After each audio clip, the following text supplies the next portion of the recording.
Eclesiastes, capítulo 4, versículo 23. Aí a gente começa no 5, tá certo? Vai para o 5. 4, 23 e Mateus. Todos encontraram? Percorria Jesus toda a Galileia, ensinando nas sinagogas, pregando o evangelho do reino e curando toda sorte de doenças e enfermidades entre o povo. E a sua fama correu por toda a Síria. Trouxeram-lhe então todos os doentes, acometidos de várias enfermidades e tormentos, endemoniados, lunáticos e paralíticos, e ele os curou. E da Galileia, Decápolis, Jerusalém, Judeia, da além do Jordão, numerosas multidões o seguiam. Vendo Jesus as multidões, subiu ao monte e, como se assentasse, aproximaram-se os seus discípulos, e ele passou a ensiná-los, dizendo: Bem-aventurados os humildes de espírito, porque deles é o reino dos céus. Bem-aventurados os que choram, porque serão consolados. Bem-aventurados os mansos, porque herdarão a terra.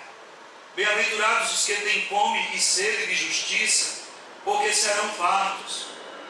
Bem-aventurados os misericordiosos, porque alcançarão misericórdia. Bem-aventurados os limpos de coração, porque verão a Deus. Bem-aventurados os pacificadores, porque serão chamados filhos de Deus. Bem-aventurados os perseguidos por causa da justiça, porque deles é o reino dos céus. Bem-aventurados sois, quando por minha causa vos injuriarem e vos perseguirem, e mentindo disserem todo mal contra vós. Regozijai-vos e exultai, porque é grande o vosso galardão nos céus. Pois assim perseguiram os profetas que viveram antes de vós. Vós sois o sal da terra. Ora, se o sal vier a ser insípido, como lhe restaurar o sabor? Para nada mais presta, senão para, lançado fora, ser pisado pelos homens. Vós sois a luz do mundo. Não se pode esconder a cidade edificada sobre o monte, nem se acende uma candeia para colocá-lo debaixo do alqueire, mas no velador, e alumia todos os que se encontram na casa. Assim brilhe também a vossa luz diante dos homens, para que vejam as vossas boas obras e glorifiquem a vosso Pai que está nos céus. Soberano Deus, quero te agradecer, quero te louvar pela tua palavra, que já é abençoada, que lida, Senhor, meditada, ó Deus querido, pode ser guardada no nosso coração. Quero glorificar a ti, ó Deus, porque estamos vivendo dias difíceis, mas o Senhor nos chama nesta noite a vivermos uma vida diferente, abraçar valores diferentes, vivermos, ó Deus, segundo a tua vontade. Obrigado pela vida de cada irmão e de cada irmã que aqui está. Oro também por cada família que aqui está, Senhor. O Senhor esteja abençoando, entra nos lares, trazendo a tua paz, a manifestação da tua graça e do teu poder. Obrigado, Deus, porque as aflições do tempo presente não se podem comparar com a glória que em nós há de ser revelada. Obrigado por esta noite, pela oportunidade de ouvir a tua palavra e pela oportunidade também de poder meditar nela, para crescermos no Senhor. Em nome de Jesus. Amém. Os irmãos podem sentar-se. A palavra de Deus, irmãos, em Josué, no capítulo 1, não é? Quando o Senhor, falando a Josué, ele disse no capítulo 1, medita na palavra de dia e de noite, para que te vá bem em toda a tua vida, em toda a tua caminhada. E quando eu penso a respeito da meditação, eu penso também na proclamação. Certamente a palavra que Josué iria ler ou ouvir, toda aquela palavra deveria ser agora meditada. E é isso que nós vamos fazer aqui. Nós acabamos de ler a palavra de Deus, mas vamos agora também meditar nessa palavra. Meditar é, na realidade, uma manifestação e uma atitude de ruminar essa palavra, de trazer de volta essa palavra para que a gente possa pensar sobre ela e adequar a nossa vida a palavra de Deus. Somente, meus queridos irmãos, hoje de manhã nós falamos na escola dominical, e uma das coisas que eu disse na escola dominical aos jovens, e até disse, essa frase é minha, guarde aí, né? E nós falamos mais ou menos isso. Eu disse que toda pessoa que caminha contra a luz que recebeu, é impossível ser feliz. É impossível uma pessoa que conheceu a palavra, que sabe da palavra, que entendeu a palavra, que conheceu as Escrituras, os preceitos da palavra de Deus, e caminha contra essa luz que dela recebeu, é impossível ela ser feliz. Então a felicidade, a alegria de viver, está exatamente quando a gente entende a palavra, medita na palavra e vai de acordo com essa luz. E caminha de acordo com essa luz que nós temos recebido. Então o tema de nossa mensagem seria vivendo uma vida significativa no mundo pós-moderno. Quando a gente pensa no mundo pós-moderno, a gente pensa no mundo cujos valores são totalmente diferentes dos valores das Escrituras. E obviamente o mundo pós-moderno tem muitos projetos, muitos ensinos, muitos ensinamentos, uma filosofia totalmente diferente da filosofia que a Bíblia Sagrada atesta e define para nós como igreja. E é interessante, meus queridos, que dentro desse contexto da palavra de Deus, nós começamos lendo exatamente acerca, do ministério de Jesus Cristo. O que Jesus veio fazer aqui? Ele veio pregar, e se ele veio pregar, a pregação tem a ver com o querigma, e esse querigma tem a ver com a denúncia, tem a ver, meus queridos, com o anúncio da boa nova, mas também tem a ver com a denúncia do pecado e a ministração de tudo aquilo que é contra os preceitos e os princípios de Deus.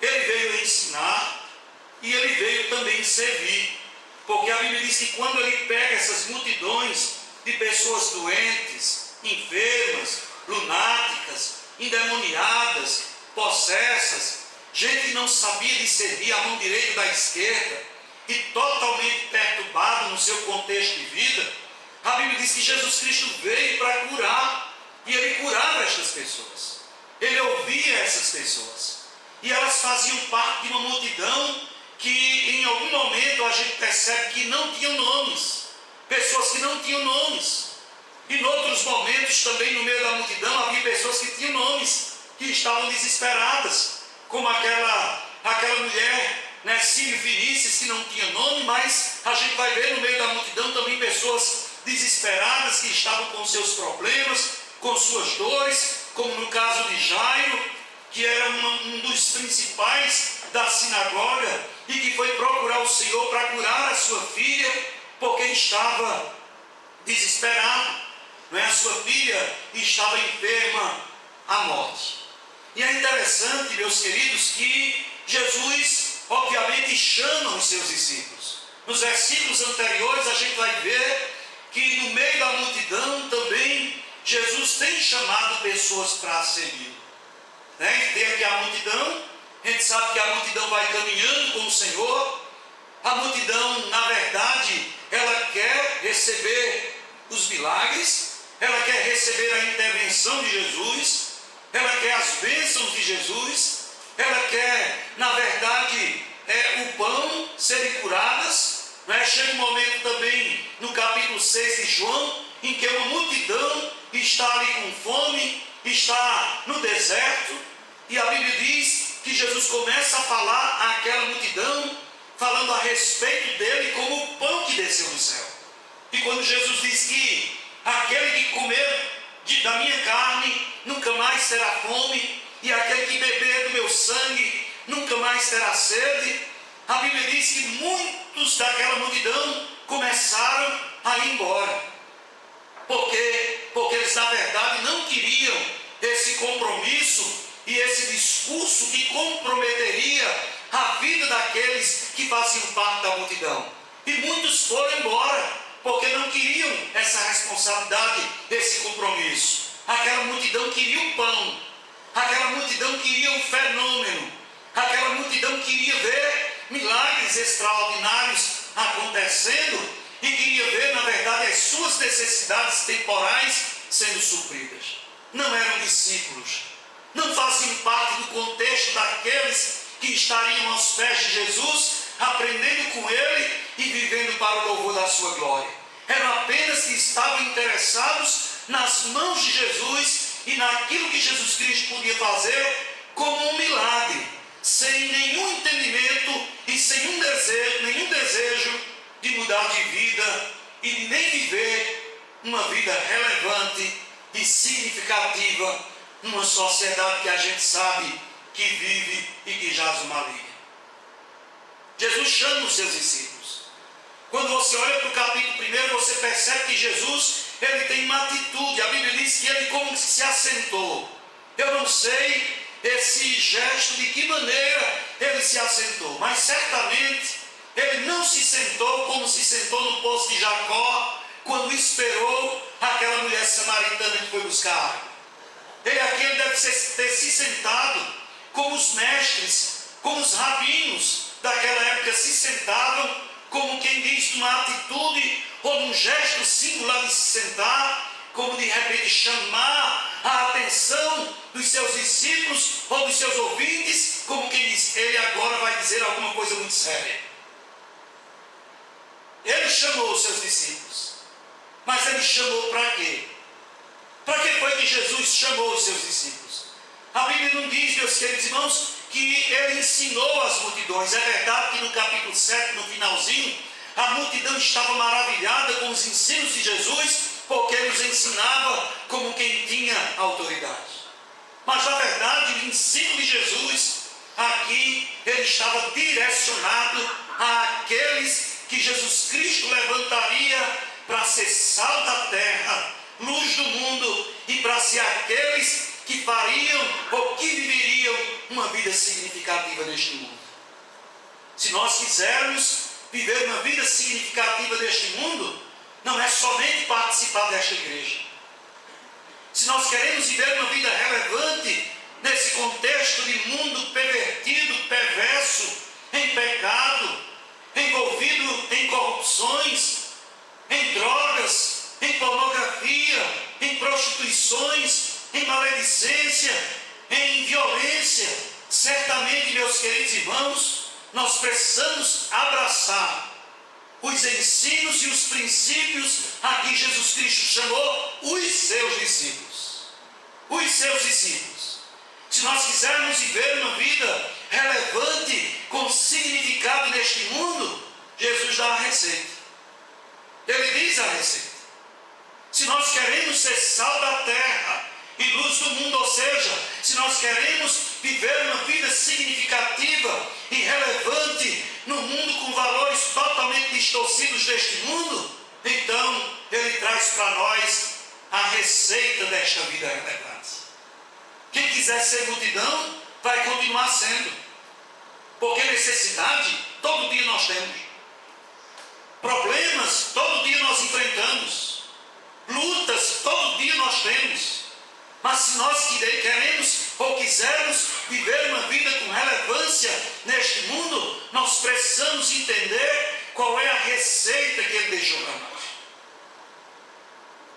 Se nós queremos ser sal da terra e luz do mundo, porque isso aqui tem muito mais do que uma figura, isso tem a ver com, na verdade, o objetivo de viver como cristãos, como discípulos. Eu não quero viver como a multidão. Eu não quero fazer parte da multidão, apesar de ter os meus problemas, as minhas dificuldades, e saber que posso correr para ele. Eu não quero viver apenas como a multidão que só quer o pão que se multiplica. Eu não quero ser apenas parte dessa multidão que quer apenas ver o extraordinário e o milagre para de alguma maneira me entusiasmar. Eu não quero me impressionar com os milagres apenas que ele pode fazer e isso ser o motivador da minha vida. Mas eu quero que os seus princípios, seus ensinamentos, a sua vida faça parte da minha própria vida e que por minha vida os homens olhem e vejam em mim a sua glória e glorifique o nosso Pai que está nos céus. Dê glória a Deus. Meus queridos irmãos, Ele chama os seus discípulos e aí Ele vai ensinar os discípulos para dizer a regra, para dizer, meus queridos, os preceitos e os princípios que cada discípulo de Jesus Cristo, que cada seguidor deveria adotar na sua vida. Nós estamos vivendo dias em que as pessoas elas são soberbas, em que as pessoas elas confiam em carros, em cavalos, elas confiam nos seus próprios potenciais, confiam na sua sabedoria, elas confiam na sua conta gorda e na aplicação que tem no banco. Mas Jesus diz que o discípulo, meus queridos irmãos, ele deve ter uma atitude diferente. Jesus diz aqui que não é o ter que faz a diferença na vida de um discípulo. É impressionante como as pessoas hoje elas pedem reconhecimento à coisa e tentam de tudo mostrar o que na verdade são. Nós estamos vivendo numa sociedade de aparência. As pessoas às vezes vão no shopping, compram um presente fraquinho, como alguns dizem, peba, um presente que não dá essas coisas, mas manda botar numa caixa ou numa bolsa bonita, num pacote bonito, para entregar o presente, onde somente ali aparece. Às vezes o presente custou R$20, mas a embalagem é tão bonita que impressiona. Que impressiona. Nós vivemos numa sociedade em que as pessoas elas estão tão voltadas para si mesmo, para o seu nome, para o seu brasão de nome, para as questões relacionadas ao seu próprio potencial, à sua soberba, que na verdade esquece uma coisa. Jesus diz, olha, é o seguinte, no meu reino, e por isso que Jesus disse que estreita é a porta e apertado é o caminho. Porque no mundo como esse, o que perdura, o que se mostra é a soberba, é o orgulho, é o nome. E quando você olha para 1 Coríntios, no capítulo 1, no versículo 26, o apóstolo Paulo escrevendo, ele diz, reparai, meus irmãos, que não foram chamados muitos de nobres nascimento, nem muitos ricos. Pelo contrário, Deus tem chamado as coisas loucas deste mundo e as que não são para reduzir a nada, as que são para que a glória seja somente dele. Porque não chama os ricos? Porque Jesus disse que os ricos dificilmente entrarem no reino dos céus. É verdade que ele pode salvar, mas sabe por quê? Porque os ricos, meus queridos irmãos, na verdade, eles estão e eles vão confiar no seu poder, na sua força, no seu dinheiro, na sua riqueza, nos seus bens. Eles vão querer somente conviver com os que são do seu próprio nível, da sua própria estirpe. E aí a Bíblia diz que Deus não tem chamado os de nobre nascimento, nem os que são ricos deste mundo. Mas a Bíblia chega para nós e ele diz, meus queridos irmãos, que ele nos chamou, bem-aventurado os humildes de espírito, porque dos tais, porque deles é o reino dos céus. E se nós fôssemos pensar a respeito dos humildes, a gente olha nas Escrituras, sempre Deus chamando o menor. Quando o Senhor chama um dos filhos de Jessé para assumir o reinado em Israel, Ele não chama Eliabe, o mais forte, o mais bonito, o mais importante dos filhos de Jessé. A Bíblia diz que Ele chama o menor. É o menor. E quando eu olho para as Escrituras, eu vejo, meus queridos irmãos, que Deus resiste aos soberbos, mas dá graça aos humildes. E o que são os humildes de espírito? É aqueles que reconhecem que nada têm, que nada são, porque Deus é tudo. O Senhor é tudo. Ele unge o menor. E glória a Deus. Porque nós vivemos num mundo em que as pessoas querem ser os primeiros. É interessante como as pessoas querem saber, muitas vezes, de tudo. É impressionante como os humildes de espírito, a Bíblia diz, meus queridos irmãos, que não é impossível que Deus salve os ricos. Mas, a Bíblia diz que é mais fácil passar um camelo pelo fundo de uma agulha do que os ricos entrarem no reino dos céus.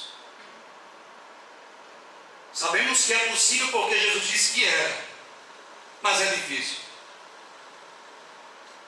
Porque não se dobra.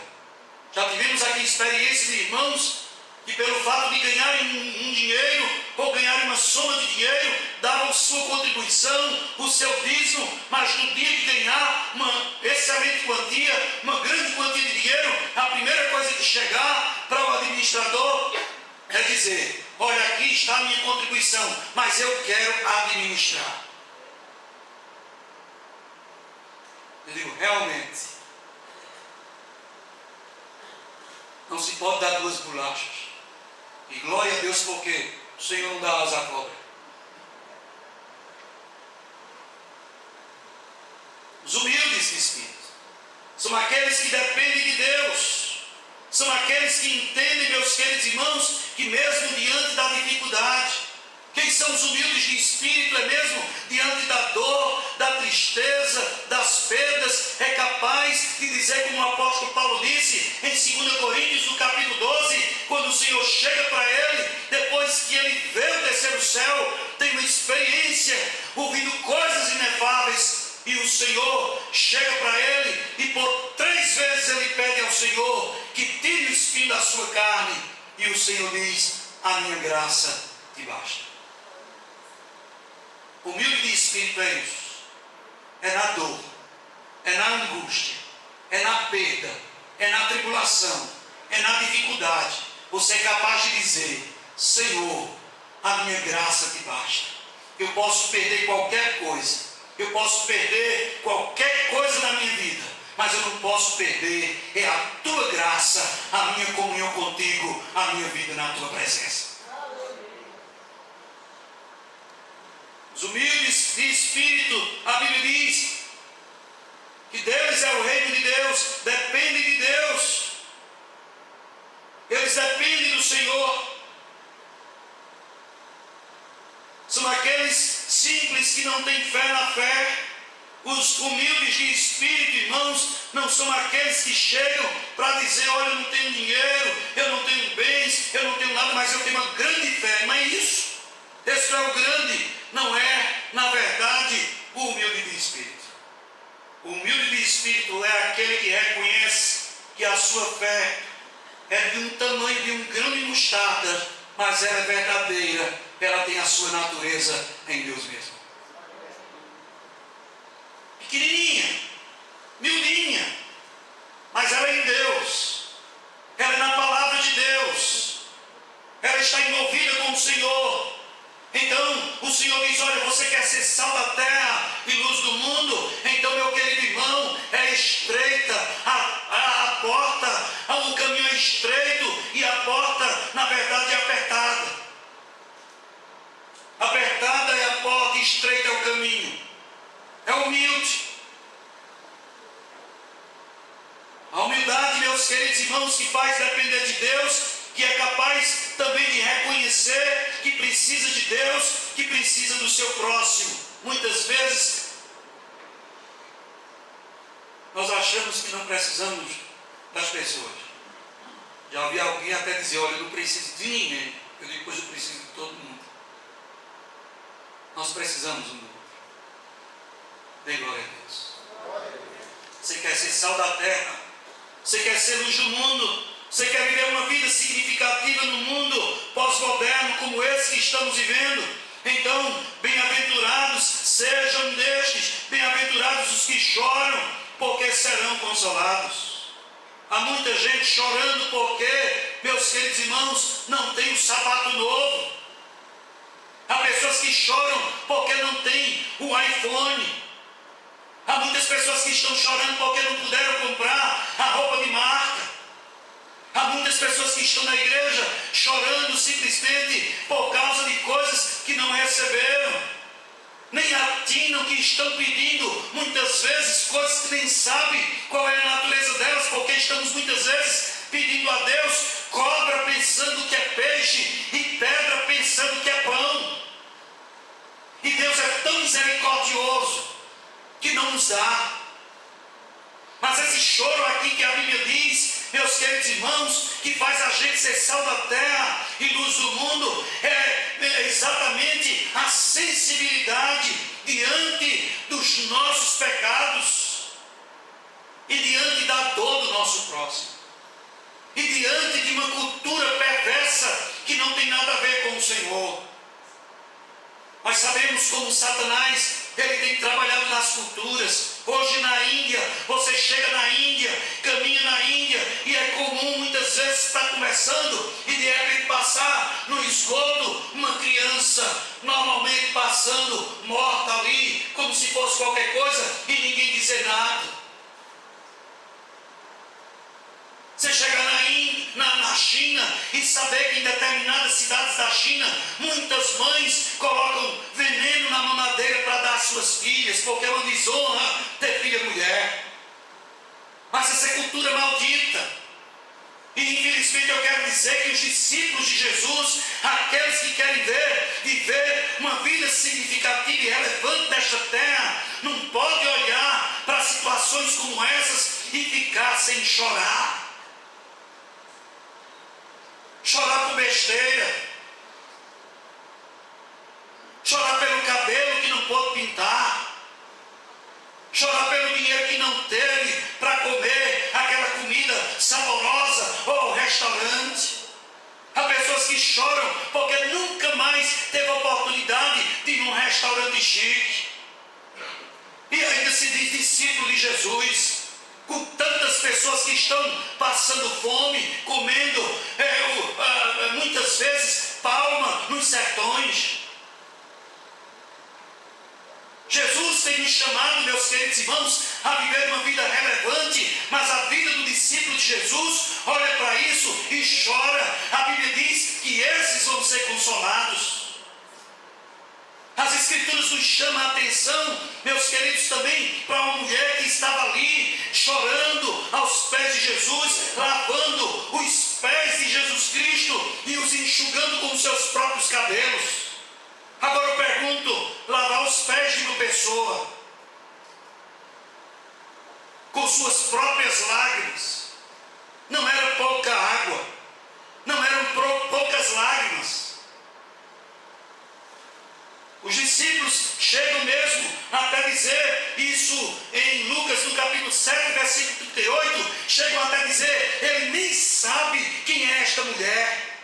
E Jesus depois conta uma história para mostrar que a quem muito se perdoa, muito se ama, mostrando que nós precisamos, como cristãos e como discípulos do Senhor, nos preocuparmos com os nossos pecados e chorarmos abundantemente diante de Deus, diante dos pecados, muitas vezes não de prática, mas de omissão também. Jesus Cristo disse: tive fome e não me deste de comer, tive sede e não me deste de beber. Veja, ele não fez nenhum mal, mas também não fez o bem.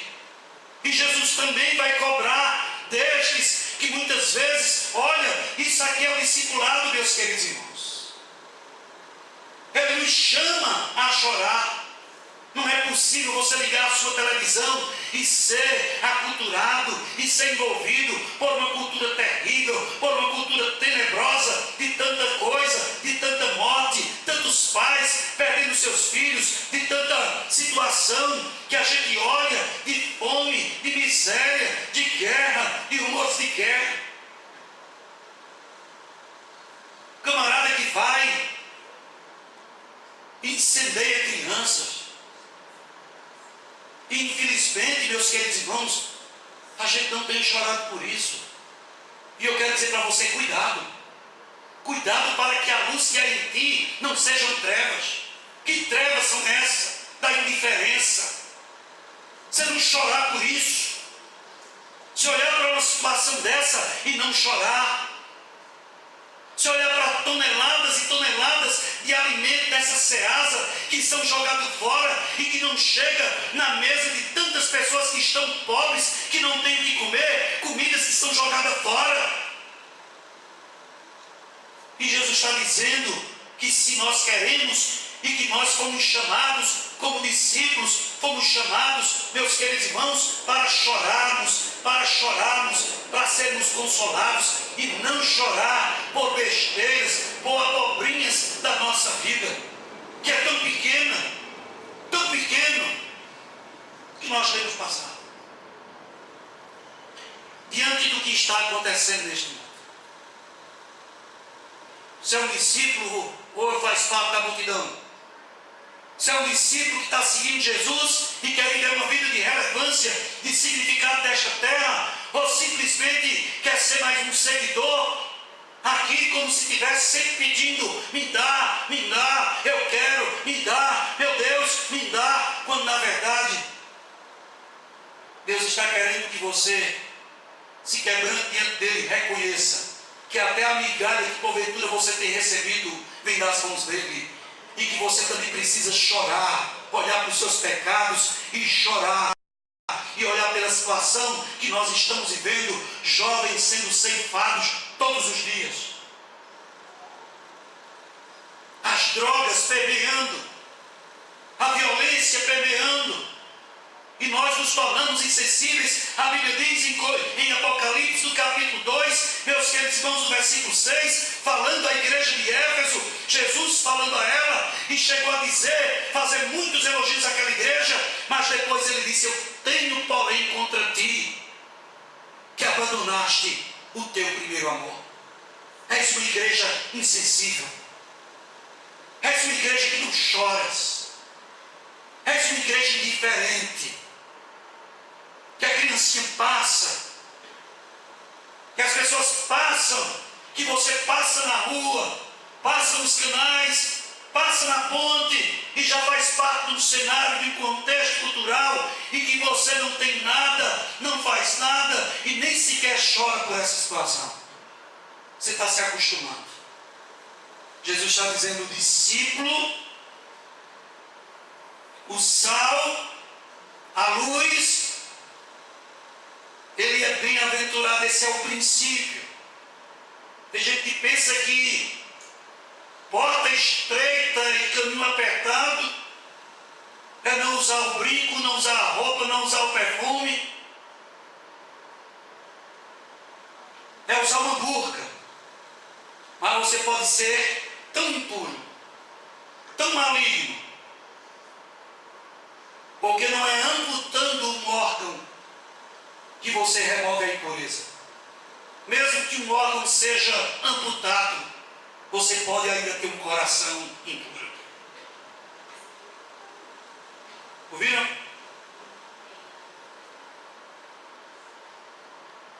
Sal da terra. Ele disse, vocês são isso. Mas vocês são isso, sabe por quê? Porque vocês são humildes. Glória a Deus.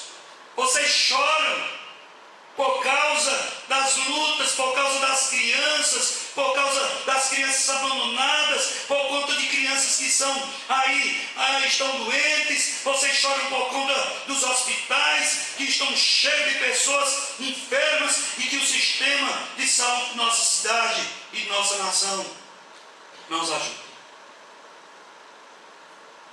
E ele diz, bem-aventurados os que têm fome e sede de justiça. Você tem sede e fome de justiça? Você tem sede e fome de justiça? Sabe o que é ter fome e sede de justiça? É fazer exatamente o que os profetas fizeram. Muitos deles morreram cedo. João Batista morreu um jovem. Os profetas eles morriam jovens. Sabe por quê? Porque eles tinham fome e sede de justiça. Exploração. Interessante, eu fui uma vez para um culto de oração na casa de uma pessoa rica, que se dizia crente. E lá tinha uma pessoa pseudo-profeta, profetizava. E antes de começar a oração, eu conversei com as duas empregadas daquela casa.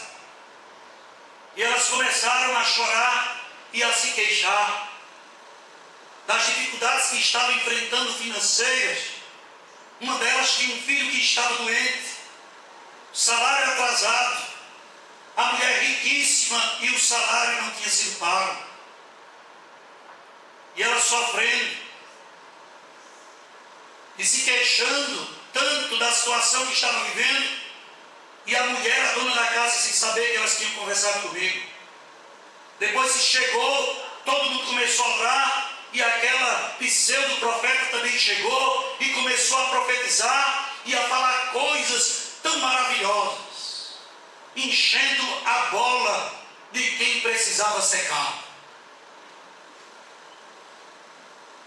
Que vergonha!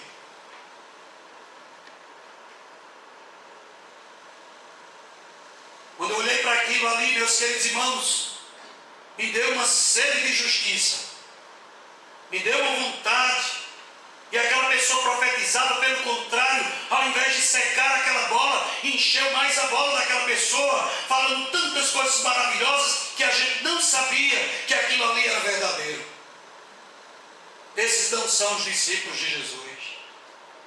A palavra certa seria: converte-te, paga as contas, avarenta, paga aos teus empregados,